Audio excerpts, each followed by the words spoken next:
Hi guys! Welcome back to my channel. So, teka. Yeah, it's April. No. It's March 15 since nagkaroon ng quarantine and up to till now. So, nakakainip talaga guys, no? So, wala tayong magawa dito. So, medyo nakakaburaot na yung buong quarantine. So, naisip ko, no? Tuturuan ko na lang kayo gumawa. Hindi. Tuturuan ko na lang kayo kung gusto niyo maka-achieve ng mga lighting na effect.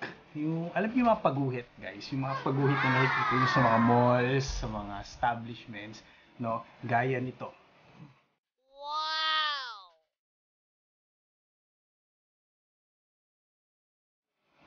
Okay? Since gusto niyo ng ganyan, pero kasing magagawa yung mga DIY, bibili mo na lang, ididikit mo na lang, no?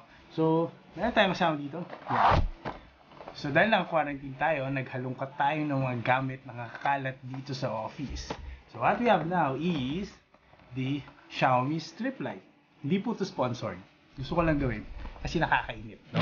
So ang plan ko is magkaroon tayo ng ilaw dito sa likod. So parang magkakaroon ka ng dalawang guhit. No? Maganda lang sa kanya kasi is actually 5 meters. Tapos, diretso na siya sa saksakan. It's 220 volts. Hindi mo na kailangan magkaroon pa ng mga drivers. So, normally kasi may drivers to. Tapos yung mabibili mo, isang kulay lang. Ito kasi, pwede ka mamili ng kulay. No? Ambience, kumbaga. So, gusto mo ng blue, gusto mo ng green, yan. So, pwede siya dito. So, ngayon, i-unbox natin to at time-lapse tayo. Kapit tayo ng ilaw doon. So, pampalipas oras at saka gusto yung gawin sa inyo, madali lang. Sobrang dali lang. Okay? Unbox natin. Simulan natin, guys. Teka lang. So, hindi pa nagsisubscribe sa ating channel. Ang channel nga po pala natin ay tungkol sa constructions, condominiums, bahay, anything under the roof. So, lahat ng pwede nyo gawin sa bahay, condominium, design, build, ganyan. So, may kita nyo sa channel namin. Hindi lahat na po-post namin, pero yung iba na po-post namin. You can actually watch some videos, mga design inspiration dito sa channel namin. Okay? So, yan. Please hit the subscribe button pag hindi pa nakasubscribe. Okay? Simulan natin. Salamat.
Boom. So guys, umiilaw na siya. Pinawisan tayo doon. So, pwede natin palitan niya ng kulay. Doon sa phone nyo, doon nyo siya i-access. Pwede nyo palitan ng green, ng blue, palitan natin ha. Ayan sa inyo. So, sa color wheel, mag-change siya ng kulay. Ayan. So, green right now. Tapos, punta tayo sa red. Ayan. So, punta tayo sa blue. Ayan. Violet, purple. So, ayan. So, okay yan, no? Kung gusto nyo ng ambience sa room nyo. So, magandang gawin. Madali lang.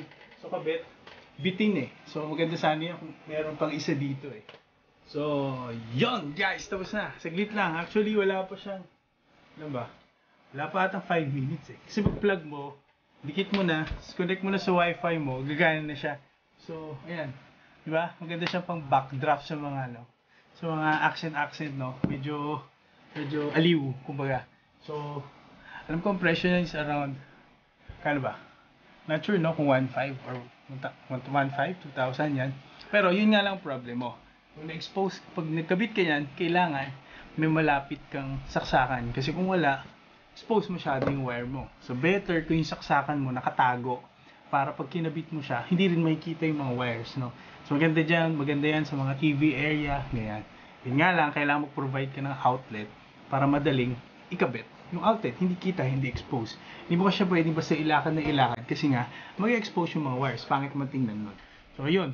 So, mga hidden areas, okay yan, no? Okay, guys. So, yun. Salamat sa panonood. Sinamahan niyo ako sa ating boring day ng pagka-quarantine. May nagawa tayong kanais-nais. Yun. So, nailawan natin siya. So, yun. So, for my next vlog naman, ang bala ko kasi, since marami nagtatanong kung paano ba? Steps kung paano paano ba? Most of my subscribers pala here in YouTube nagtatanong kung architect magkano magpagawa ng condo.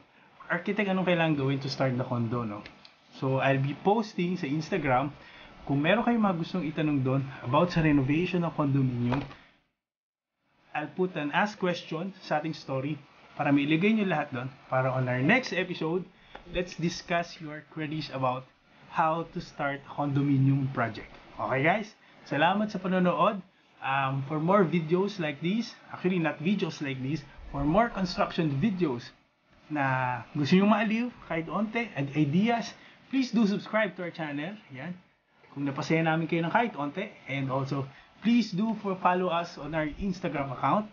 And yon, maraming salamat. See you on our next vlogs. Mga kadito ay quarantine, quarantine, quarantine!